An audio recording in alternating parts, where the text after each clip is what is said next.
Well, I was thinking about your mid-Atlantic, transatlantic, and I thought, for my own purposes, I just do something. I take a mashup of Cary Grant and a very older Katharine Hepburn, and it sounds something like, "Darling, darling, I cannot believe you're going through all this. Really, it's just so untoward. It's just terrible that you're dealing with all these issues." Let Yes. me fly the plane for a while, Howard. Isn't that What? Catherine? Why do you have plastic on the wheel?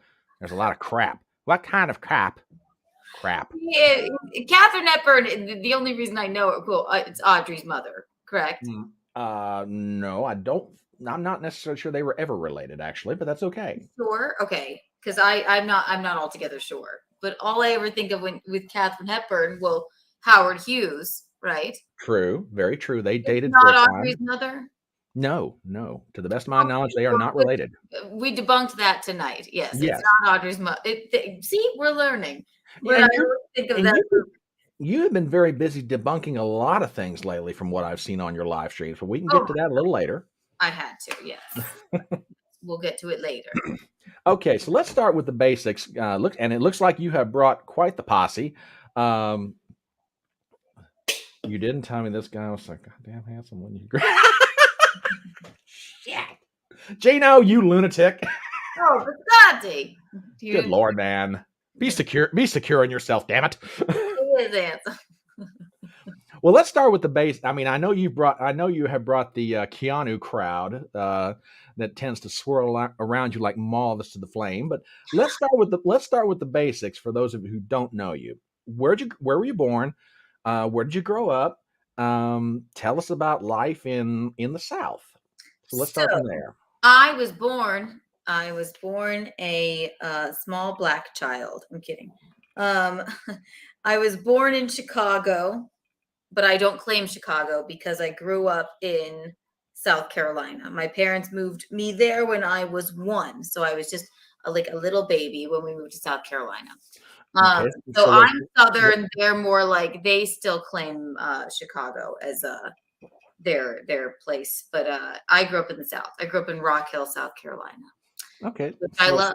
Then I went to college at Charleston, and then the rest is history. So, although I love Chicago, I can't really say I'm like a northerner person. Okay.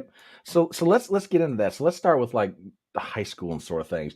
So what kind of activities were you involved in? I mean, was it cheerleading? Was it drama? Because I'm always curious, when I meet people who, are in your line of work, what is it that in their background that sort of moves them in the direction that they wind up going into stand-up comedy? So I'm just sort of wondering, what was the bug that you got bit by at an early age that sort of led you in the direction of, what you're doing today?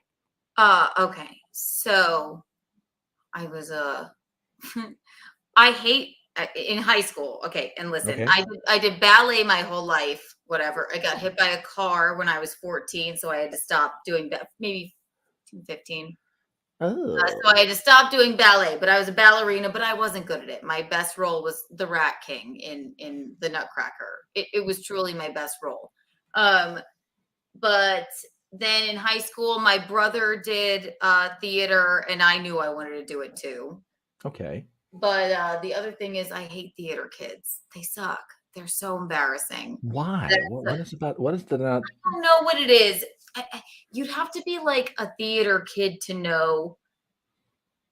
There's something so like just off-putting. That's why they're nerds. That's why they say like theater nerds. So I didn't really. I did a lot of theater in high school, but I was cool. But I was also very shy. So even though like popular people wanted to hang out with me, I was like, "Mom, get away!"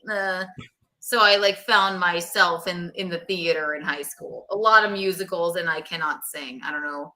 I mean, I really cannot. But I was the darling of the Northwestern theater department, and then when I went to college, my dad was like, my brother went and did a theater degree. He wanted to be a director. He's older than me in 2 years.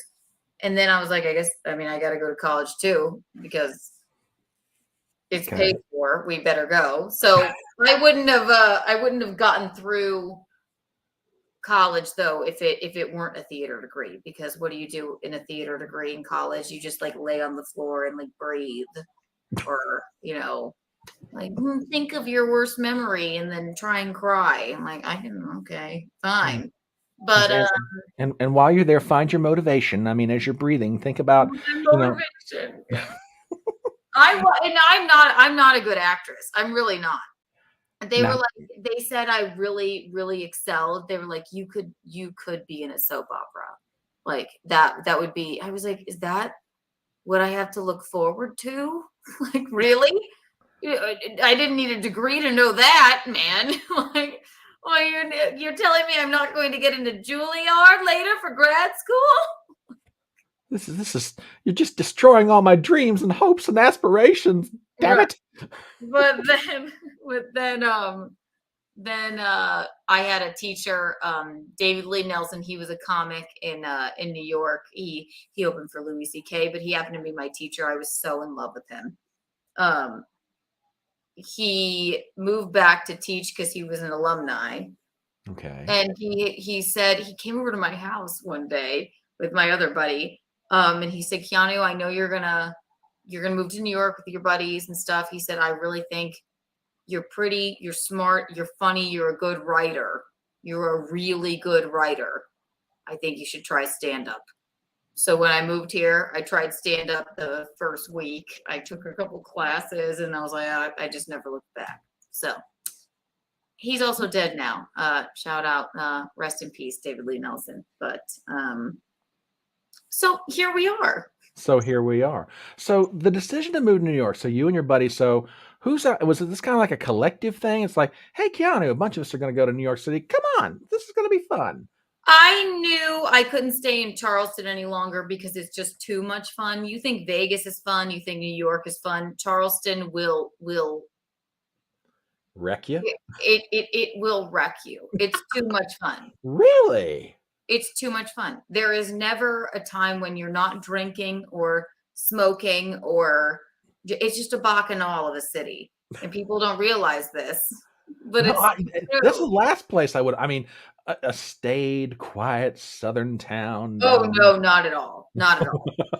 No, Okay. I lived downtown. I worked as a bottle girl, like at Republic, which is one of the clubs in like on King Street. Okay. It was too much fun. As much as I loved it, I will either stay here forever or die there. I like, if I move back, then I want to stay forever. But like, I like New York for now, but I'm like, this place is boring in comparison. So Whoa. not Well, boring, well, obviously. that sort of answers one of my questions, because normally people that move from one geographic part of the country to another, particularly if they've never really visited the other place, go through a certain amount of culture shock. And it sounds like you didn't. It sounds like when you moved to New York City, you're like, okay, it's the Big Apple. What's next? It's easy. Also, I have and I had some help. I didn't just like move here. I moved here with like I moved here with like 5 of my best guy friends. So I had Mhm. them to protect me. I lived with my good buddy Sean at first when I moved here. And then I also had my dad was paying my rent at the time. So he set me up, and so it was like, whoa, like, this is great. Thoroughly modern Millie. I'm like, wow, this is wonderful. And no big deal at all.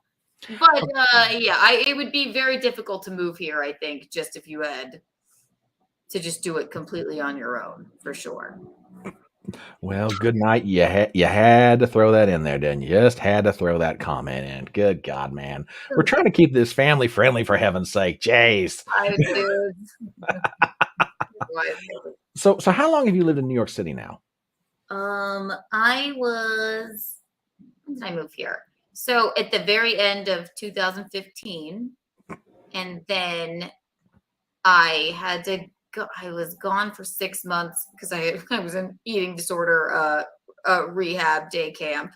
That was 6 months gone, and then when I came back, then I was here, and then I was gone for 6 months during the pandemic. So all in all, if you said from 2016,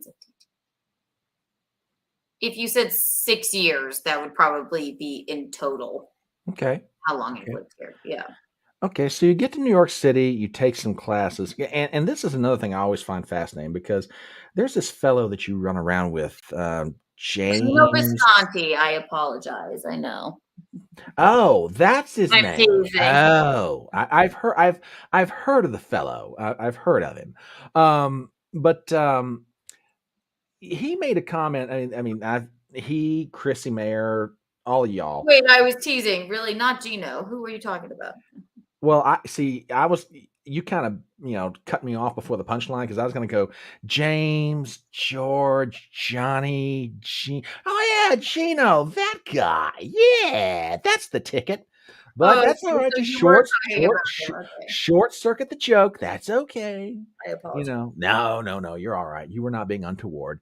But I always find it fascinating because everybody's got their own path that they've traveled to be doing the stand-up career that they're doing. So you took classes. So, for maybe someone who's not familiar with how the system works in New York City, how does one move to New York City and go about breaking in to the comedy club scene? How does one start acquiring gigs? How does one build a reputation, make their bones, etc.? Well, I'm really not the person to ask. I I used to perform at, like, I don't know. I mean, I'm in Grizzly Pear a lot, which is a comedy club here because I know the guys. Um, I used to do Greenwich Village Comedy Club constantly, but after everything changed after the pandemic. So the places that I was performing, um, it just sort of changed. It was How so? I wasn't sure I was gonna go back to stand up even. I was like, I'm Okay. not doing it in the park. I'm not gonna do it on the subway. I refuse.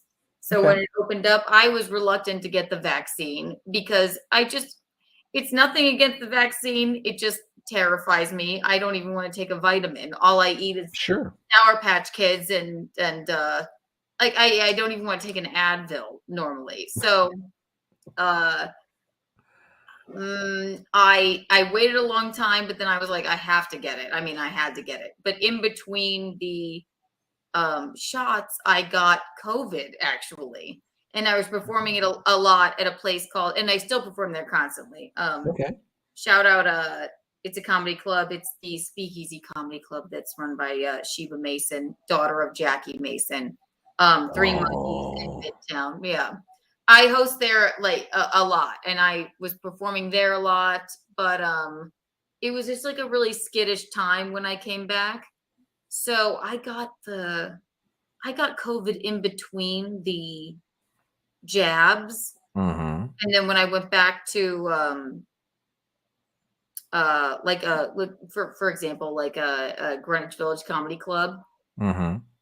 even though I was over COVID, they were still skittish around me because I was like late to get the vaccine, sort of, in their eyes. Okay, I was like, well, I thought the rule was I could be here if I had one shot. They're like, no. So I just was like, fuck that. I never went back there. But okay. I still perform at Three Monkeys a lot. That's like a really, really, really hot show. But it all just sort of changed. Chrissy, I would say, would feel the same because we're on the road a lot, and a lot of people have like odd ideas about. And you know what, Gino would say the same. I don't want to speak for them, but Well, just they tell it. didn't want to Tell get it. the vaccine, right? So Mhm. they you gotta go with your gut there. But I don't think really now it matters anyway. So True. Well, let kind of let's lay aside the question of the jab versus the non-jabbed in New York City comedy because there is kind of leads into a question I want to ask you. And Chrissy's touched on this. Your beloved has touched on this. Um, how cliquish is the comedy scene in New York City? Because I mean, I get I get the impression just from listening to y'all, not that I've ever sat down, we've shared a beverage and, y'all ever spilled your guts to me, but, I get the impression that it's like, oh man, it can get this damn territorial. I mean, people will like draw a proverbial knife on you, say the wrong thing, do the wrong thing, be at the wrong club, be talking to the wrong person. It was like, the cat claws come out. Well, in my experience, it's actually good to have a clique. Like, Okay. so Why is it's that? good Why? because it makes you more comfortable. Well, that's just for me. I don't know. I fell in with those with the compound media crowd like long ago, and that's how I met my betrothed, Visconti or whatever. But like even before that, I always like gravitated towards them because a joke is a joke, and they're funny, and I get along with them. They get along with me. Other comics that I know, I know like so many that I have like cliques with. It's much better, especially when you're first starting, to have a clique of people to hang around with. Mm-hmm. But it's just like anything. If you're go around with the comics that are sort of like-minded with you, you Mm-hmm. don't want to go around with the ones that are. And like, backtracking, comedians are all mentally ill, so you really do have to watch who you're around, I suppose. But That is probably one of the it, most interesting ways I've ever heard one describe the fellow members of their profession. Oh, we're all a bunch of we're all a bunch of retards anyway. So I mean, I just I think doctors are all mentally ill as well, oh, especially I'll agree with that. if you're a surgeon. You have to be mentally ill to want to like open someone up. So I don't trust them either. I trust my friends, and it's a lot of podcasting and comedy. I'm in with a good group of people, but I mean, like my former co-host of I was his co-host on his podcast, Alan Fuchs, hilarious comedian, still one of my best friends in life. He's with a different crowd. He has a different perspective than I do, but we're still the best of friends. He did a lot for me. You just gotta like fall in with the people that you actually laugh with, and you don't have to be like-minded, but make sure nobody's like trying to fuck you over, which is not Alan, which is not. How many comedy friends do I have? I have a lot, but really best friends, really best friend comedy friends, I'd say like 5. Okay. Yeah. Okay. So let me ask you a question, and this to me is kind of interesting. You are a Twitter fiend, and I don't mean that in a bad way. I mean, you post a lot on Twitter. You're on social media, and part of that is this is where I'm going to sound like an old fart, but okay, roll with it. We're You, rolling. okay, well there you go. We will. Yeah, with a stone wheel, baby. Part of it's generational in that you're in that generation that's like social media. We're going to post on Twitter. We're going to and that's cool. I'm not criticizing at all. But here's the question that I have: how important is it for any stand-up comedian that is whatever level of their career they're at, especially in this era, how important is it that they utilize social media to help them get their name and themselves out there with the opportunity to help advance themselves?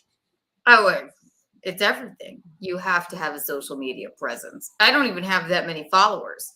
It's like a pathetic amount of followers, but I'm like working on it. Twitter is my best thing, and that's not even that many. I'm going on tour with Chrissy. That got me fucking more followers than I had on there than. And then when the whole airline debacle, that was fun too. And now all Oh the dear. on my back as well, which I adore. Um, but I never wanted to buy followers. You have to be careful of that too, Oh because yeah. I never bought followers, but I know a lot of comics that have, and you can tell there's a real tell. They'll buy 12,000 followers, and then their posts, every single one has 5 likes or whatever. I mean, it's very easy to see. So I never did that. I've like built up my And my Instagram is basically like for me, and I'll advertise on there or whatever. But I do a lot of OOTDs and selfies and stuff, and put my comedy and stuff on there. But yeah, Twitter is definitely where I have the most people. But it's of monumental importance for sure. Social media, I think these days. But I don't know. I I'm agree. a seasoned comic. And there's you can't really say exactly what you want to say every single time on social media. You never know if you're going to get banned, or same thing with YouTube. You can't Mm-hmm. get a strike or something like that. So, but I truly think it's of monumental importance. No, I should have a TikTok, for Christ's sake, and I don't. But oh yeah, I mean, yeah, what you guys can do with a social media account is just amazing. So, for those who are just joining this live stream, my name is Brian Trippett. I'm the Front Porch Conservative. Tonight, our guest is the lovely Keanu C. Thompson, stand-up comedian extraordinaire in New York City. So, let's get into a discussion of your comedy. And if you don't care, I have a wonderful example that you posted from your social media account that love it, please. that I'd love to play and let everybody kind of get a feel for what you do. So, folks, if you're wondering what this lady's style is, take a look or listen to this. Here we go. I've just been banned from the whole strip ever since Siegfried and Roy. I loved working with the animals, but they were untoward to those animals. God, I'm so sick what they did to those tigers. And guess what, Las Vegas? Siegfried is gay, and you all know it. You all know it, and I was the only one brave enough to say it. Siegfried, Roy, Siegfried, stay with the outfits. Oh my God! And their love affair with those tigers, it's not. It's extremely. Okay, that was interesting. So, oh wait, here comes the backstory. Here we go. That's not like it's not like I go on stage and like do this strange character like that. That's not my stand-up necessarily. It's not at all. Chrissy and I were on tour. We were in Las Vegas. We were having a night. It was our only night off. It was our one night off. Okay. We went to a steak dinner. We got like dressed up. I wore like basically a napkin made of chain link. And then at the restaurant, the rooftop restaurant, they were like, you have to go outside and you have to. So then we're drunk and like acting like complete buffoons and taking pictures. She starts monologuing. I'm recording her. I start monologuing. That was just all off the top of my head. And it might have just stuck with me. This sort of character that's like broken down showgirl, but maybe that's a theater degree, but no, that's not like my stand-up, but yeah, and I love that video. Yeah, you made the comment, I'm not a good actor. I watched that and went, bullshit, you're not. What the hell are you talking about, woman? It's a caricature of like a broken down Vegas girl, yes. And as soon as when we started doing that, I think I started that voice in Las Vegas, and Chrissy and I, we both can't stop. We cannot stop. It's really embarrassing. We're like, oh yeah, boys, and it's evolved and taken turns and untoward. I hear more.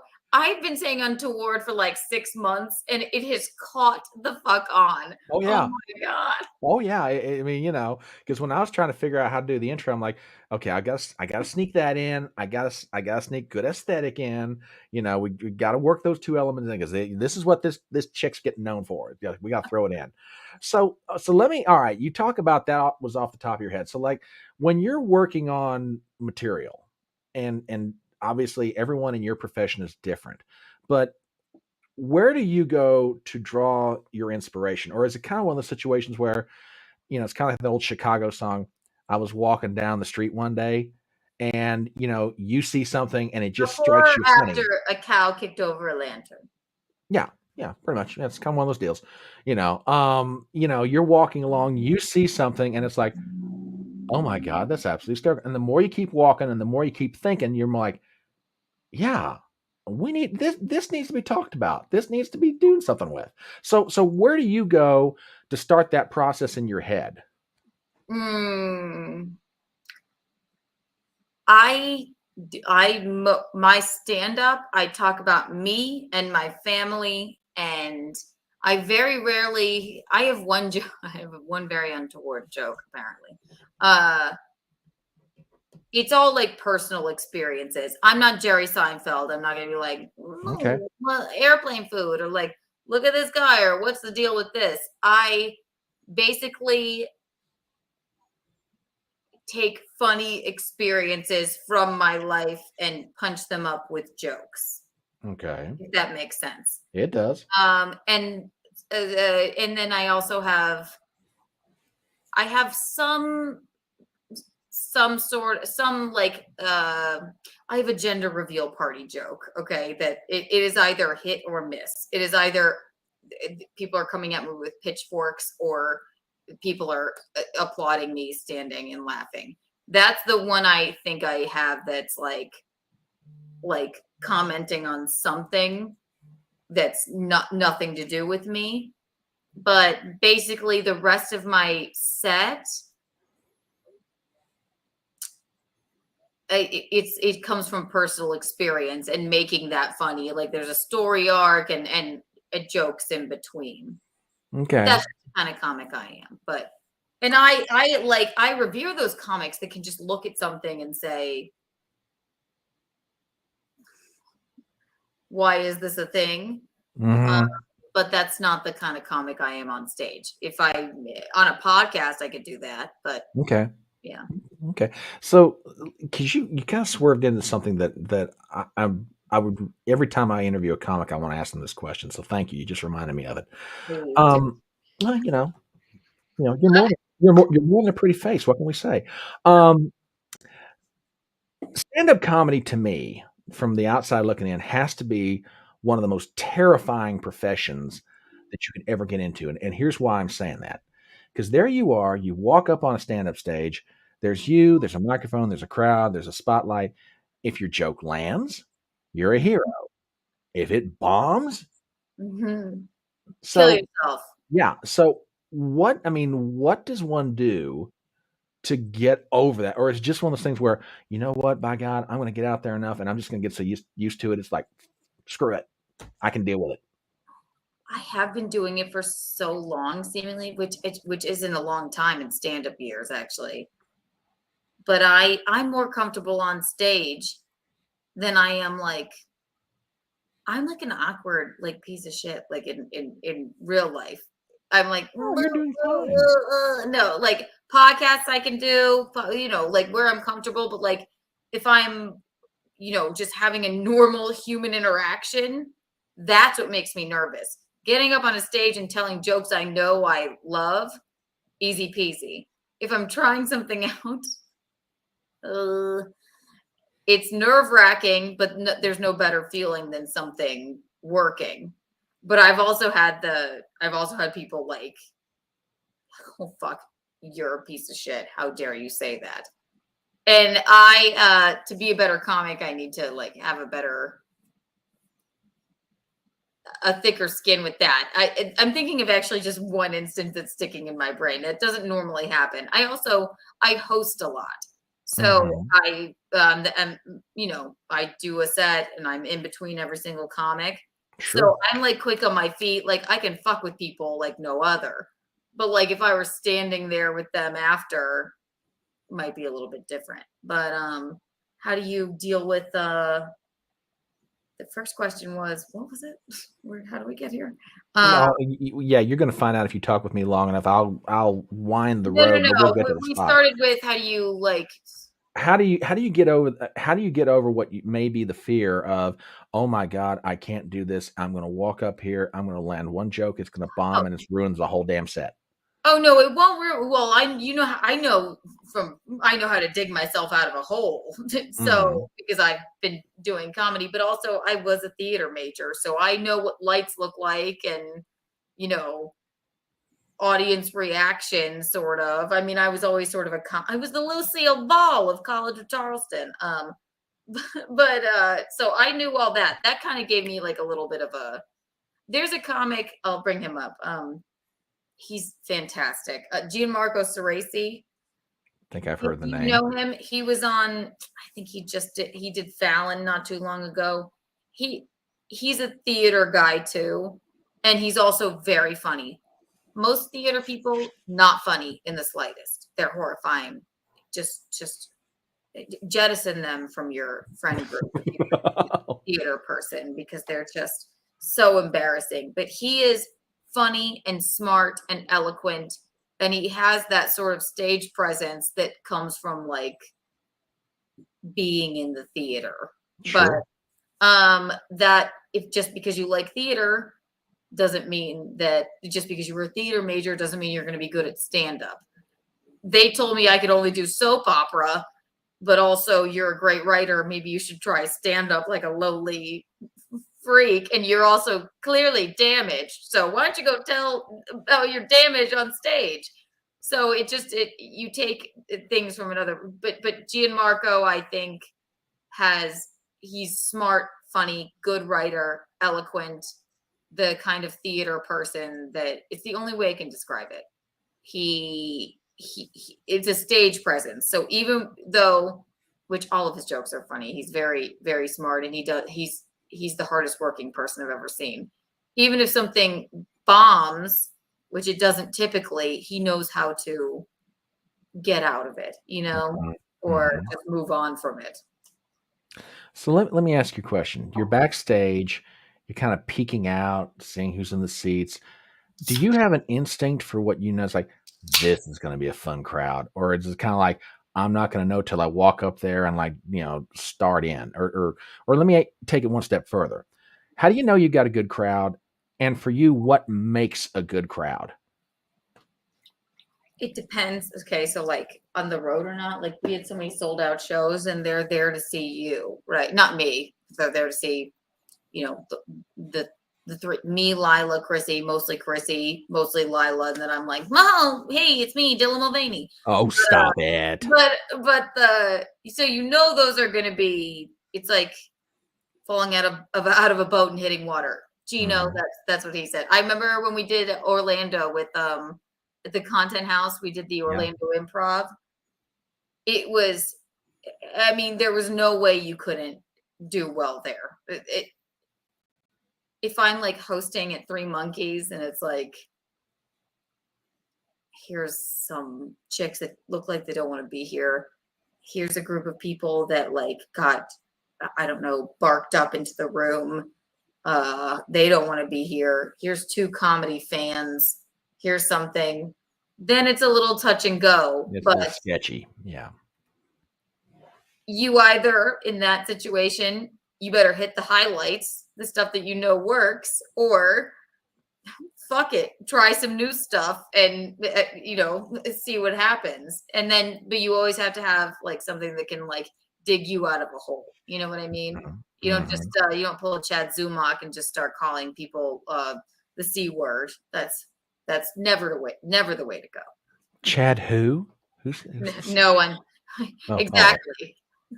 Wink, wink, nudge, nudge. Know what I mean? Know what I mean? Sure. All right. Yeah, I'm looking at the clock, and I kind of feel like an old Baptist preacher when he knows it's getting close to noon. And my favorite phrase is, "Oh, children, no, I've got to hurry." So I'll tell you what, we'll wrap it up on this one. Which is fun.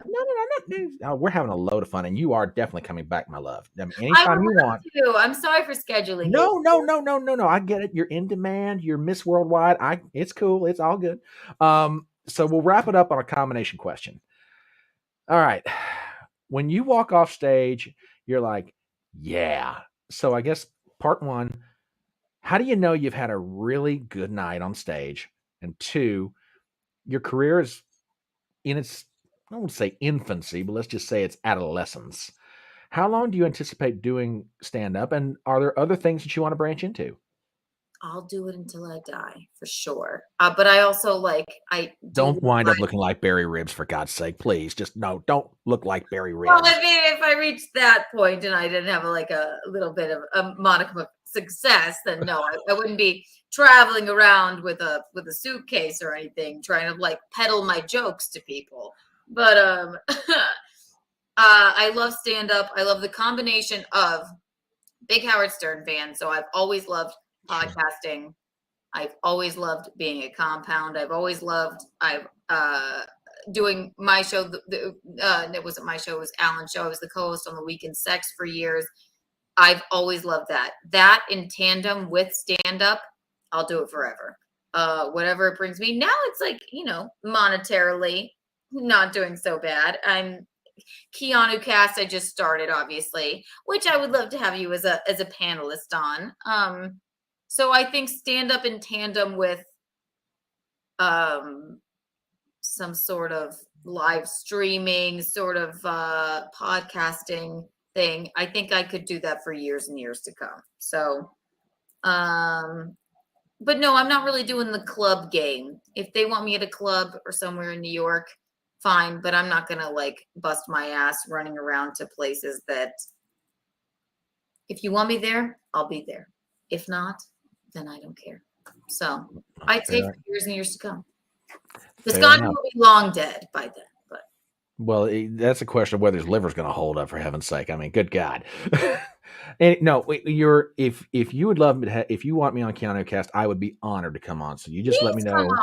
Oh my God, I would love to have you as a panelist. Oh my gosh. Oh, bless your heart. And that's I being just started it, so it's in its infantile stages. But that's much like this show. Last night, I feel like we hit our stride with the Visconti karaoke debacle. So. Well, oh yes, and if time would allow, we'd get into that. But speaking of your beloved, there is one last image. There is this picture going around, and I found this one. I'm like, yeah, we got to show this. This is just too. Look, we are cute. Look at I made the statement. I said that, and I wasn't trying to diss on him or throw shade or anything else. That's the best and happiest I have ever seen Gino Biscotti look in the entirety that I've been following that cat. You guys look fabulous together. We are so, listen, the man is, God, my heart sings. He's just the sweetest. If you saw us together, like at the wedding too, even just in real life, we're repulsive. Like people are repulsed by us. We're hanging on each other constantly. And we've been together for quite a while, not quite a year, but it's disgusting. It's repulsive, but he is the sweetest, most supportive, funniest, and to me, at the very least, most handsome thing I ever saw in my life. So I cannot complain about him. Best boyfriend I ever had. Well, very cool.